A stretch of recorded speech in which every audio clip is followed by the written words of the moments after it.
In Chapter 1 of the Count of Monte Cristo, on February 24th, 1815, the cargo ship Pharaon returns to the harbor at Marseille after a 3-month voyage under the capable command of First Mate Edmond Dantès.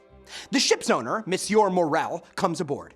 Dantès, as first mate, took over command when Captain Leclerc died of brain fever. The captain's last order to him was to stop at Elba and deliver a packet to the Grand Marshal.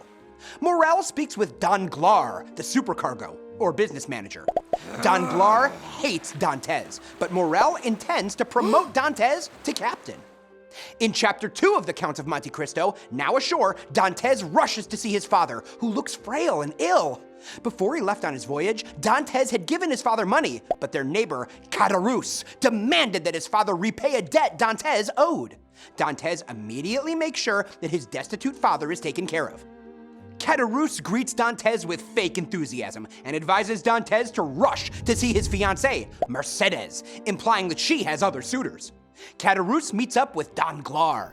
Envious of Dantès, they plot to keep him from becoming captain, or even ruin his career. In Chapter 3 of the Count of Monte Cristo, back home, Mercedes tells her cousin Fernand for the 100th time she won't marry him. She's in love with Edmond Dantès. Dantès appears and the lovers joyfully embrace. Fernand jealously seethes, then leaves. Meanwhile, Caderousse and Danglars are out drinking when they see Fernand. They hope to make him so angry that he'll attack Dantès. Then Dantès and Mercedes walk by, and a sharp glance from Mercedes restrains Fernand. Danglars and Caderousse ask about their wedding plans. Dantès mentions that he'll be going to Paris to deliver the letter Leclerc had given to Dantès before he died. This gives Danglars an idea about how to keep Dantès from becoming captain of the Pharaon. In Chapter 4 of the Count of Monte Cristo, the happy couple leave Danglars, drunken Caderousse, and the despairing Fernand at their table. Danglars goads Fernand for not fighting for the love of Mercedes. Fernand explains that Mercedes had threatened suicide if anything happened to Dantès. Danglars suggests that Dantès might instead be sent to prison alive. Caderousse points out that Dantès, when he got out of prison, would take revenge. Danglars begins his plan to get Dantès arrested.